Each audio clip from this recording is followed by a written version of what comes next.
All right. Hey, everyone. Thank you so much for joining us for our first Technology 101 webinar session. We are planning these sessions throughout the summer to serve as an introduction to careers in technology. But I also want to make sure that I told you that we are planning a few of these different ones in the business and technology community. And I realized I forgot to introduce myself. My name is Kyle Hodges, and I am the Assistant Director for the Business and Technology community in the UVA Career Center. And like I said, we're planning a few of these webinar sessions in the summer. My colleagues, Drew Savage and Meg Saunders, are doing ones in consulting and finance, and you can find those under Handshake as well. So we're going to be doing these all summer long that you can find and attend in Handshake. So some good educational content for y'all. But we're kicking off our first session with Josie Chiao, who graduated from the UVA College of Arts and Sciences in 2018 with degrees in computer science and Japanese.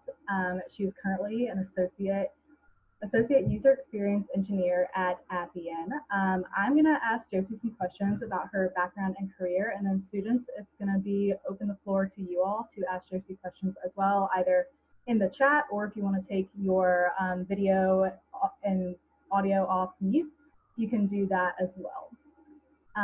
So we will just go ahead and get started then. Josie, if you wouldn't mind, please introduce yourself, including your current role and organization, and a little bit about your time at UVA, like your majors, any clubs that you were in, and how you landed at Appian. Cool. Thanks, Kyle. It's a pretty good basic intro. So as she said, my name is Josie. I was a CS and Japanese double major in the college, graduating in 2018.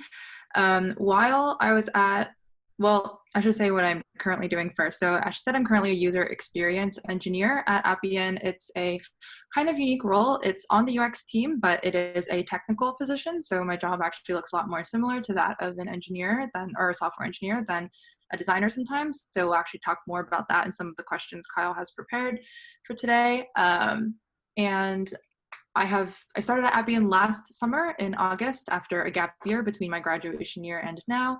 And in terms of my time at UVA, lots of good memories, obviously. Actually, one of my main commitments was I was a career peer educator at the Career Center for 3 years. So the UVA Career Center runs deep in my blood. And I was also involved with Taiwanese Student Association and on a dance crew while at UVA. So fun stuff. Yes, we love our CPEs. So Josie, tell us what kind of work Appian does and how UX engineering fits into the overall company. Yeah, so this is such an interesting question because it's actually kind of like a running joke in Appian that sometimes Appian employees have a hard time explaining what Appian is to their family and whatnot. But the best way to explain it is that Appian is a enterprise-facing software. So like things like Twitter or YouTube or Snapchat and that kind of stuff, those are all consumer-facing software. Appian is a business-to-business, B2B enterprise-facing software that is specifically to enable businesses and institutions to develop apps on their own. So essentially, it is an application-making application. And the idea is to allow those types of larger institutions to develop their own digital solutions for what used to be very manual processes with as little code background as possible. Oh, that's awesome. Could you define user experience for me and share how you learned about it?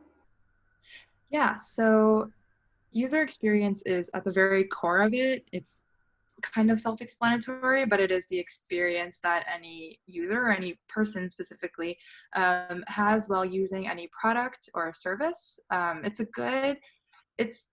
A good way to think of it is that it's actually a field that was only assigned a name very recently, and it gets really heavily associated with tech these days, but technically the practice and the principles behind user experience have been around for as long as product and design has been around.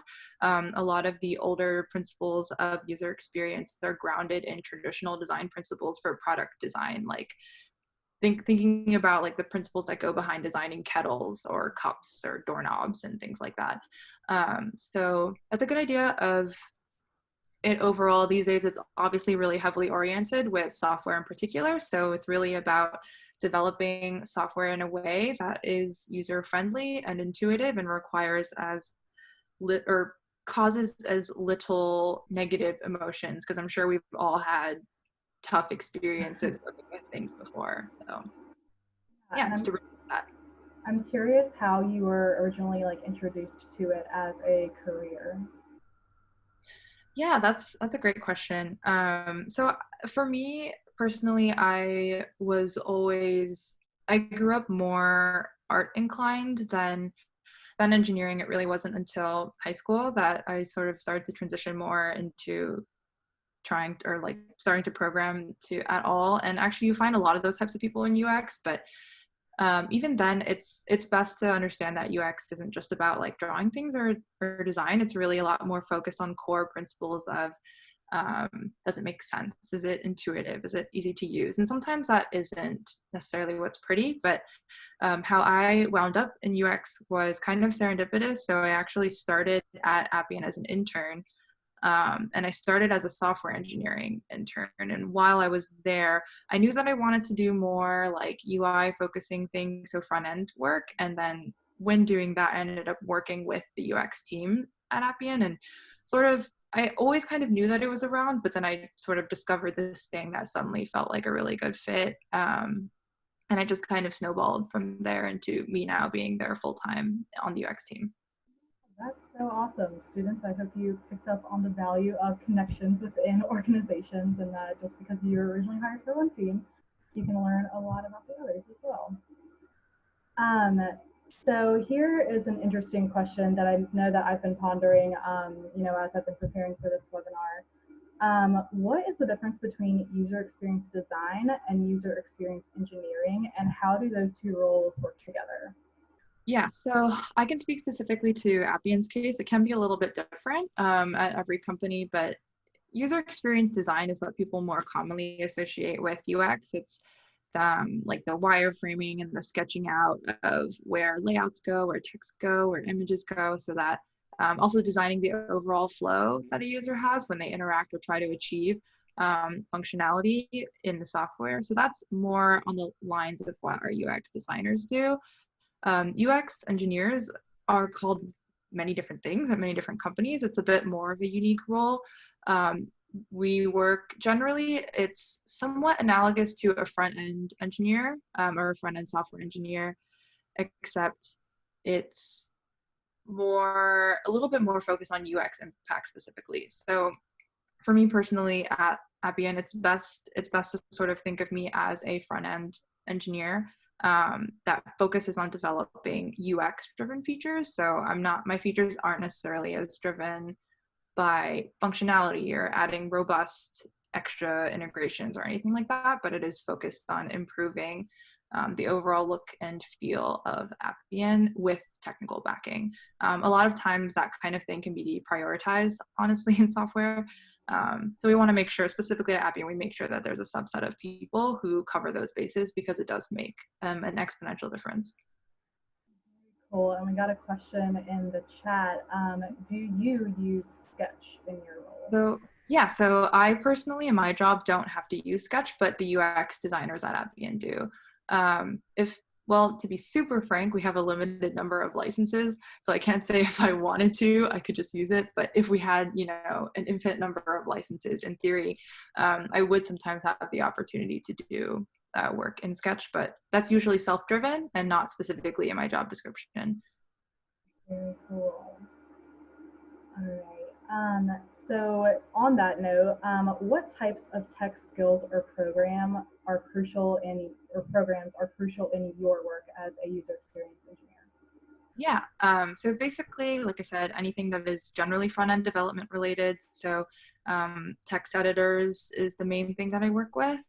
So things like Sublime, VS Code, or Atom. We use mainly VS at Appian, but things along those lines. My main tech stack that I work with is HTML, CSS, and JavaScript, and also a proprietary language that Appian has. But that proprietary language is backed primarily in Java. So sometimes I do have to do a little bit of Java and jog that old CS degree memory, which, believe me, can definitely be a struggle sometimes. But yeah, sometimes it's more, the best way to think of it, I think, is there's less delineation in terms of what technology I'm using as compared to a software engineer, and there's a bigger distinction between what the impact that like my features have is. Very cool. And then, so how much do those tools that you use differ from the UX designers? So the UX designers don't program at all. We value a certain level of technical background, but that's primarily because Appian itself is a software for making applications. So and we do have a proprietary language to make those applications. So it helps if they have some coding background so they can understand using that language. But that's, again, only within the Appian as a software context and not in our like actual backend of what Appian looks like in code.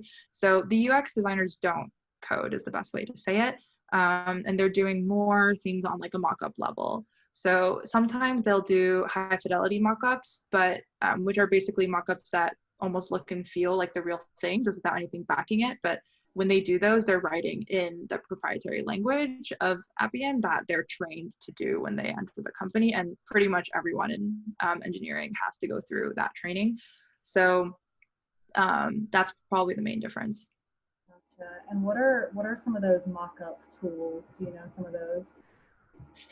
So they our designers use Sketch, as previously mentioned. So one of the designers took it. So the UX designer role has gotten a lot bigger in just the last few years, honestly. The UX team at Appian has tripled in size since I first interned to now. So the importance is only getting, or the emphasis on UX is only getting larger, which is great. But the designers, one of them took it upon themselves to like make a whole asset set that is like all like bits and pieces of what generally comprises Appian UIs. So they all use that shared set to make sketch mockups for the engineers.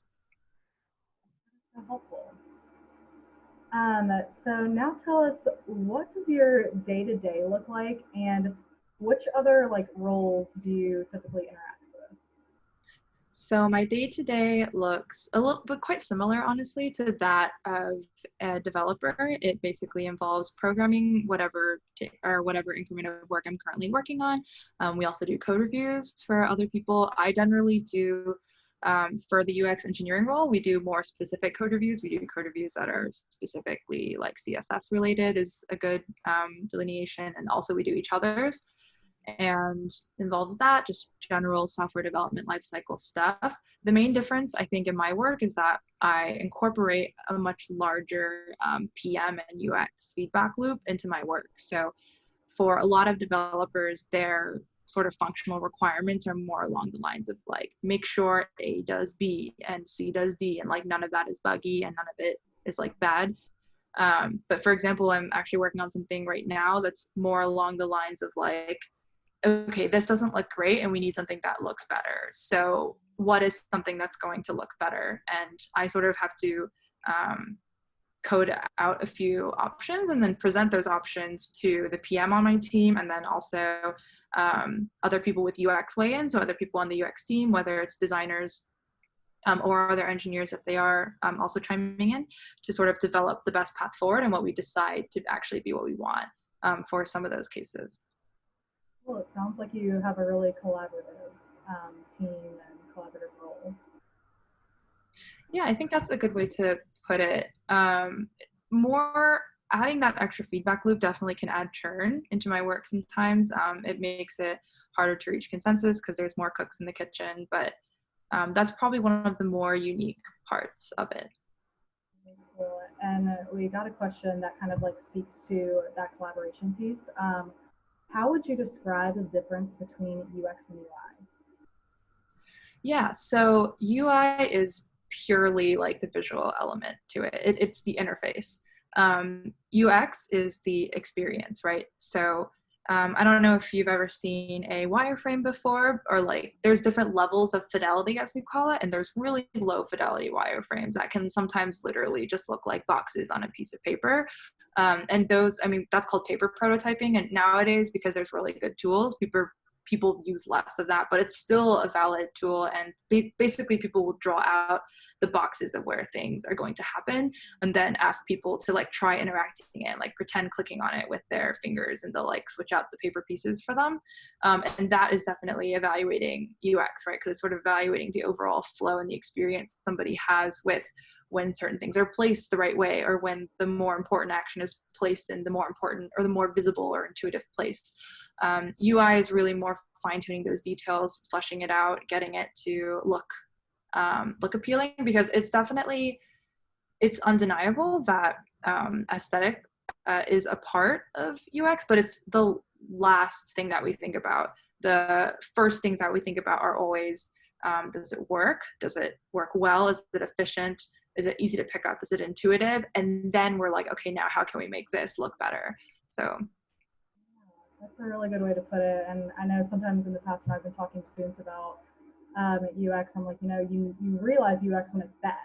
Like yeah. when the flow is really bad, that's when you realize that you kind of like know about user experience. Yeah, I mean, the best way to explain it to people, or for like the best people to explain it to, best way to explain it is when you provide like a bad example, and then they'll understand a little bit more of like why that is bad. But yeah. Very cool. That was a great explanation. Thank you.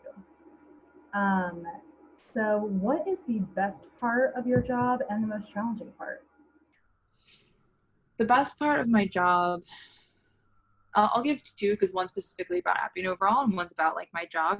The best part is that I get to work on really unique problems that are really important to me personally, because I've learned over time and all the like weird varying jobs that I've worked, including my job at the Career Center, that I really care about connecting with people, and I care about impacting people. And if that's something that you care about, then UX is a really good fit, because you have to genuinely care that someone is going to have a bad experience if you let things stay the way they are, and push for that change. So I get to not only work on something that I care about, but I have the ability in my specific role to apply the skills that I have to actually realize that change, versus like sometimes like at a company where UX isn't as prioritized, even for us it can be a little bit difficult, but where it's not as prioritized, like the suggestions can sometimes be not really given a lot of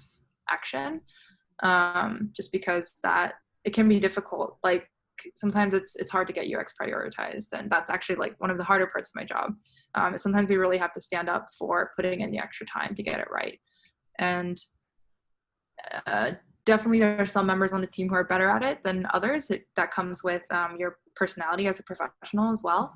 But that is probably one of the harder things. Juggling a lot of different stakeholders, and different opinions, because in my specific role, because I kind of dip my feet in both the design oriented side and the also like the technical side, it's sort of weighing like what is the ideal outcome that is also reasonably technically feasible and isn't going to be too technically expensive. That's something that I think about almost in everything that I work with that's unknown.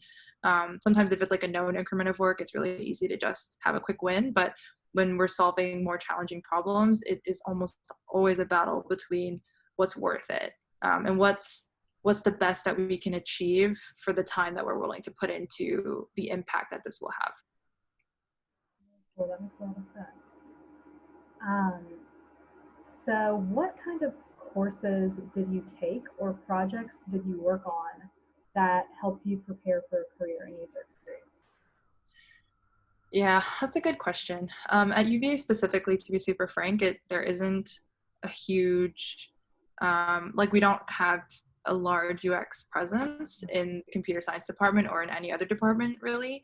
I think for me, I can list a few relevant classes, but even then, like I think the most valuable thing when it comes to gaining UX experience at UVA is to seek your own opportunities. So for me personally, whenever I had the opportunity to work on a group project in CS that had to do with it in some way, I would always make sure I took like the more UX oriented role and put in a little bit more extra time than you maybe want for a school project, obviously with, other things balancing it, but put in a little bit more time and effort than you would just to sort of get that practice. There also are a good number of design prompts out there if you're specifically focused on design and you just want to get some things on a portfolio. I wasn't a hackathon person, but UX people are super, super valuable in hackathons. Like at the end of the day, like polished projects are really important and UX people are really good at adding that polish. So if you are a hackathon person, like that's a great place to get some stuff on your portfolio or resume or whatever. There are some classes that I can recommend in CS, like HCI is a specific one, and it's that HCI is a little bit more focused, less on like UI and UX design, but more on the fundamental principles that back them. So the assigned reading, I don't know if it's still the case, but the assigned reading for that class, The Design of Everyday Things by Don Norman, is like a holy grail of like the design world. It's been around for a really long time. And he specifically is a really influential figure in design, and I think a lot of the principles in that book, like they hardly mention software, but they still really hold. So that's a really good read. And there's also, I think there's a similar class in systems. It can be a little bit harder to take systems classes if you're outside of the e-school, and you might be able to find some design thinking classes in the e-school that you can take because there is a design thinking concentration. Again, these are all very design focused. For me, the most useful classes were probably just my general computer science classes, because having good problem solving skills is the core of it. And although there is a web development class at UVA, it's a little bit outdated with what's in the field right now. So it's good to keep yourself updated.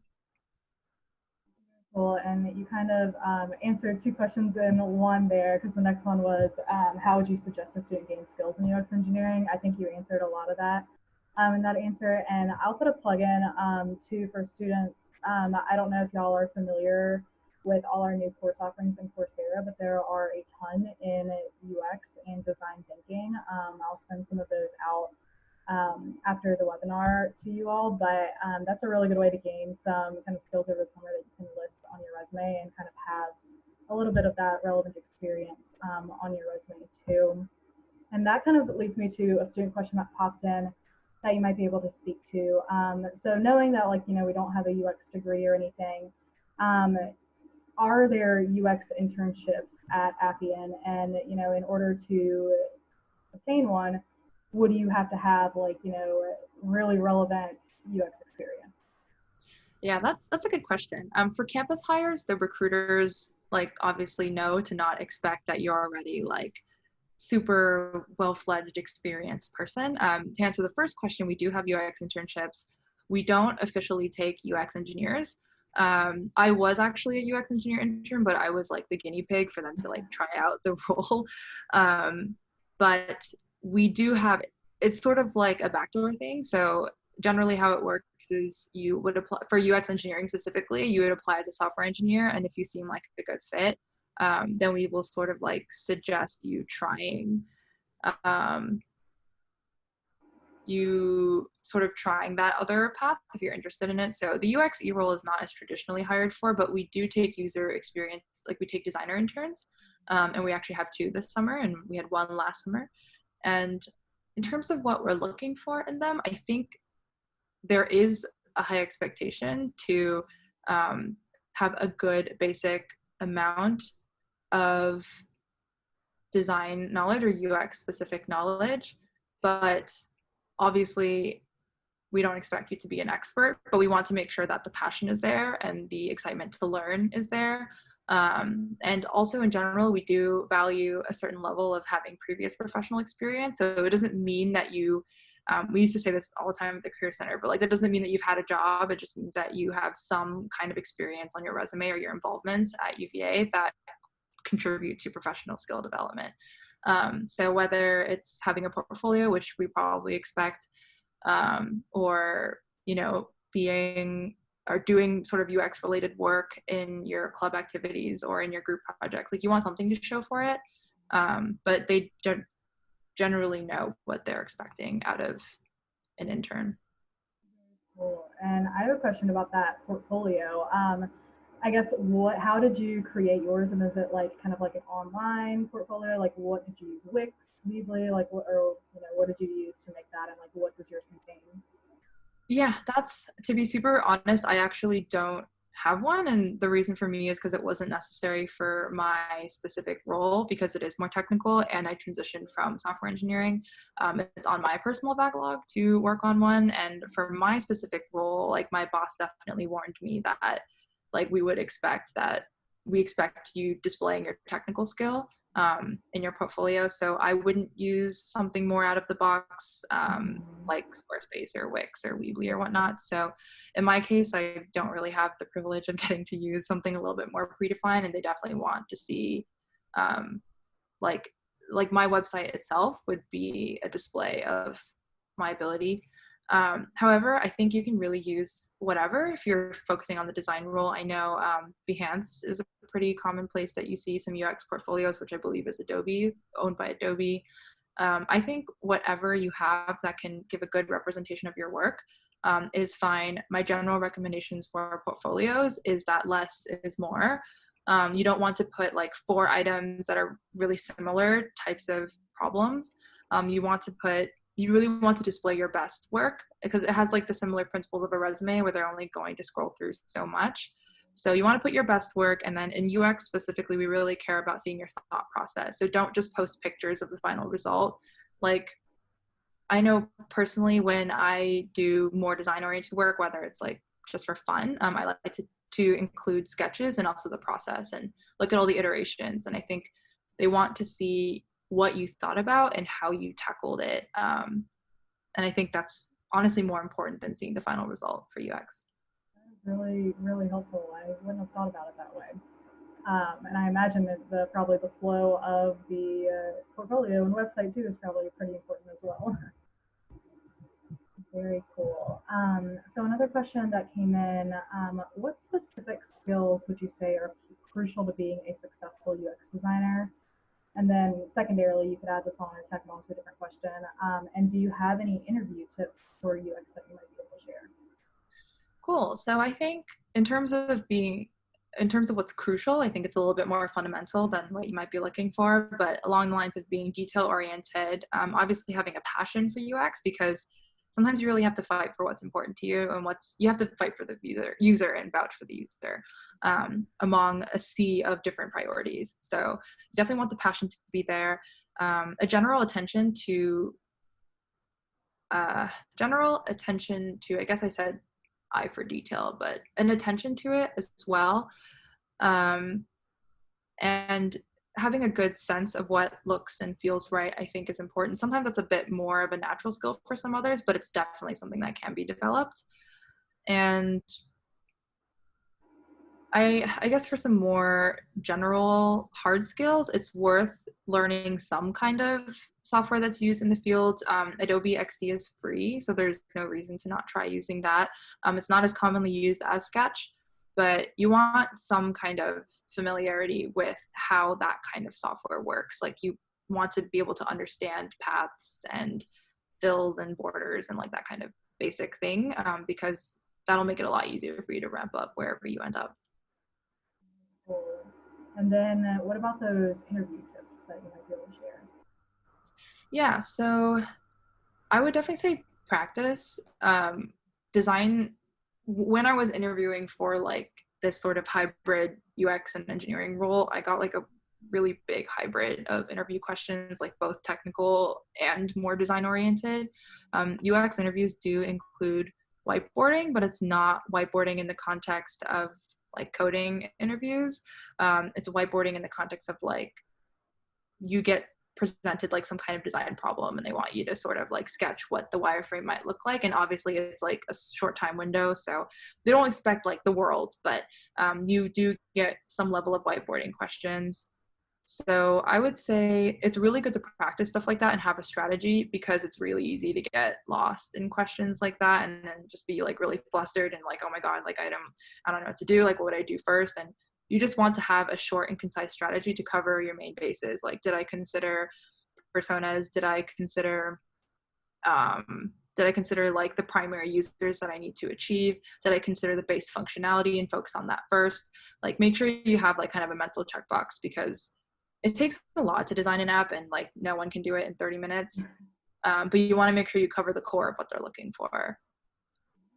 I did not realize that whiteboarding was a part of UX interviews. But it makes total sense. That's really cool. Do you know of any resources that students can use to practice? I know that there are definitely some books of prompts and advice, but like obviously you have to kind of pay for that kind of thing. So that's the best one that I personally can think of. I've seen a few recommendations for interviewing practice, but I definitely would suggest. I haven't interviewed for a designer specific position, but I would suggest looking around. There's a good community of people who have tips, and there are like sort of like how there's cracking the coding interview Right. for software engineers. There is like kind of an equivalent. Okay. So helpful. Um, and so students, I'll let y'all have a chance to pop more questions into the chat here. But Josie, my last kind of like prompt for you is just anything else that you want to share with the group. I feel like we have a super engaged audience that like anything you want to share about, preparation for a UX role, or, or software development or anything like that. But I'll let you kind of speak to that, and while we wait for some students to pop into the chat here. Yeah, I mean, the main thing there's one small thing that I forgot to mention is that our UX designers also conduct user research and usability testing. And that's an important part of their job that I do not do. But I do participate and help out sometimes. That aside, my main thing that I really want to share, I think, is that I definitely feel like for me that the path into UX was kind of serendipitous. Like, it really just kind of happened. And for me, it happened because I think I really explored for opportunity, and I honestly I didn't feel super strongly about my CS degree or studying computer science in general until I felt like I found the subsection that was right for me. And I think in the tech industry overall, it's so huge, and people forget like all the time that job function like does not equal industry, and you can be a coder for something, for like a cause or for a company that does something that's really meaningful to like an other side of what you care about. And don't like limit your search too much when it comes to tech, because the applications are really broad, and also the job roles in particular are quite broad. But it can be a frustrating process, I think, and UX is a lot more specific. And because it's newer, there's much fewer entry level positions, and so many people will transition into it from like very different experiences, from product design, from product management, from straight up graphic visual design, from like cognitive science, or from like a more research oriented basis. There's a lot of different places that people enter UX, but I think you just sort of have to figure out what the right path is for you and try it out, and see if you really like it, because I do think I feel this way, but I do think that people suffer in jobs that they don't like. So definitely take the time to figure out if you think you'll like it. And I guess that leads me into kind of like a secondary question on that. Probably pretty similar, but what do you wish you would have known about the professional world or like working when you were a student? I think I feel like I tend to be someone who doesn't enter anything with like high or low expectations. I try not to expect things out of things, so that I just take it as it is, and maybe that's what I would advise. Like, a lot of people leaving college get that first job, and this like Appian is not my first job out of college, but kind of my first job out of college. But a lot of people leave college and then get that first job and then like treat it like the end all be all, and it is their big dream job and it's everything they ever wanted, and then they enter and it's not everything they ever wanted, because every company has its caveats. Like every company that you talk to in recruiting is going to be like, it's awesome, we're great, you're going to love it. But there's always going to be those little catches that can be frustrating, and you're going to have some bad work days and you're going to have some good ones. And I think just being really realistic about your expectations, like a job is a job, and that first job out of college is not like your job forever. It doesn't have to be.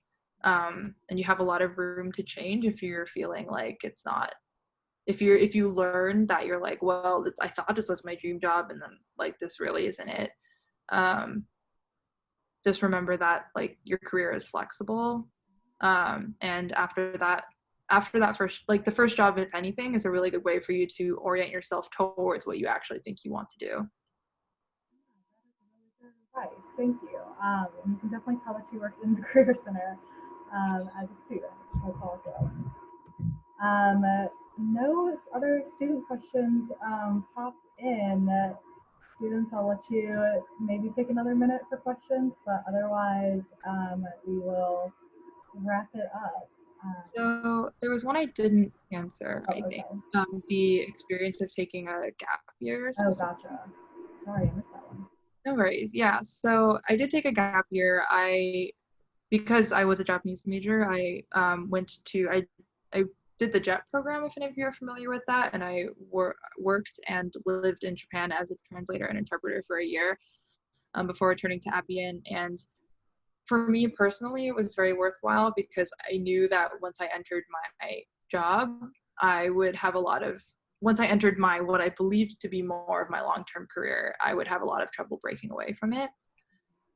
So I was really fortunate in that Appian like still wanted me after coming back from a year, but like obviously like you want to think about negotiating room for your life and for what you want as a person and not just for what you want in your career, because although I was working in Japan, like none of that year actually contributed to like what I do now professionally, but it did contribute a lot personally, I think. So don't forget, like, I mean, obviously you want to make sure that you aren't burning too many bridges by leaving or by going pretty far. And like, you want to make sure you seal off everything in a good way, that you do yourself the duty of setting yourself up for coming back and still being able to get back into your original career plans. But it's definitely worth it if you're in that mindset of like, I feel like I just need to get that bucket list item checked off, because that was me, and I just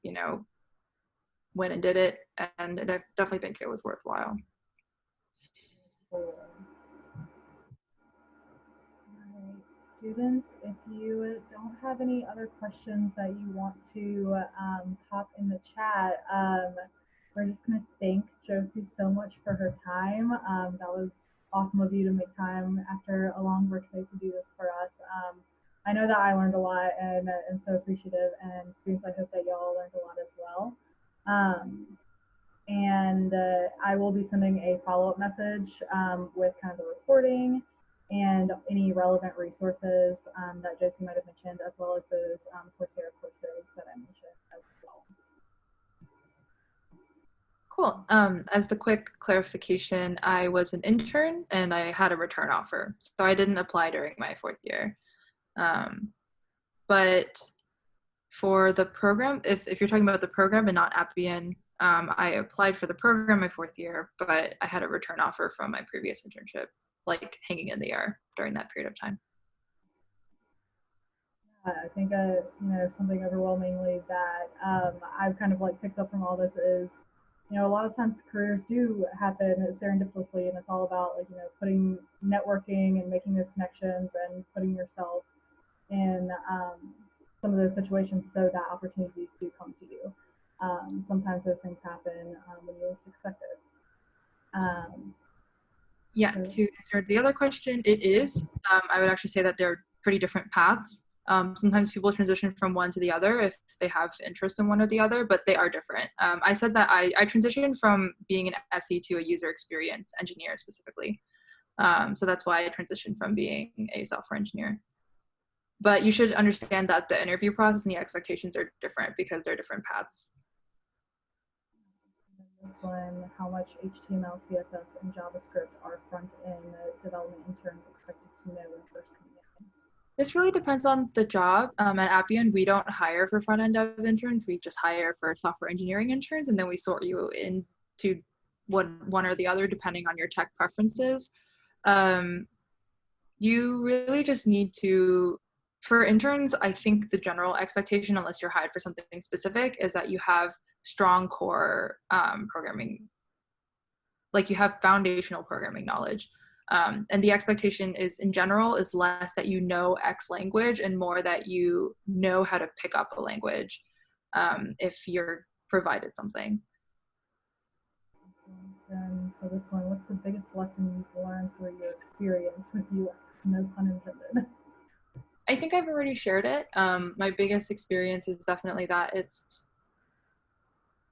actually, I'll scratch that thought. I was going to say that it's not just about being pretty.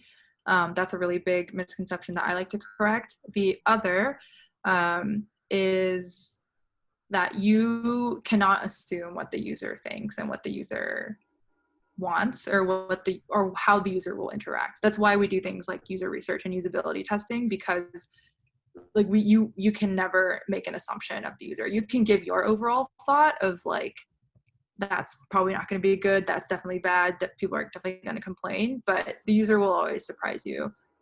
So generally the decisions we make are based on research and not just assumptions. And for the other question, I like that one. Any resources you would recommend for staying up to date on UX trends and industry knowledge? this is a hard industry to stay updated with because it's just so fast. But I will give, I think, two that I personally pay attention to. So I do like to keep up with certain UX blogs on Medium, ones that I think have interesting content, and Medium articles are usually really short, so it's like a good skim through. And also I think there's one, I forget the name of that specific blog, but there are some that will post like this month in review, and they'll feature like several designs by people that they see out in the field or just like on people's portfolios. And I just like looking at those because it's good inspiration. For my job in particular, I can't really apply those because enterprise facing software, UX for enterprise facing software means you have to be a lot more realistic than you don't have as much creative space as you do for consumer facing, or even in consumer facing there's limitations. But that's one. Another is if people have a good amount of free time right now. There's a UX conference called An Event Apart that I can type it really quickly. So it's called An Event Apart, and there is a DC one, and normally like conferences are quite expensive. It's a professional conference and normally they're expensive to attend, but because of the coronavirus situation, they actually uploaded all of their keynote speakers from last year's conference to be viewed for free on the website. So if you're looking for some cool insights on what the industry thinks about, that's probably a good start. Thank you for sharing that. Students, any more last minute questions to pop in here?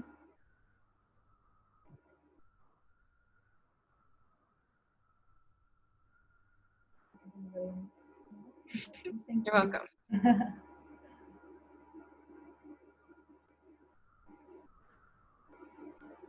All right, well, I'll go ahead and call it. Josie, thank you so much for your time.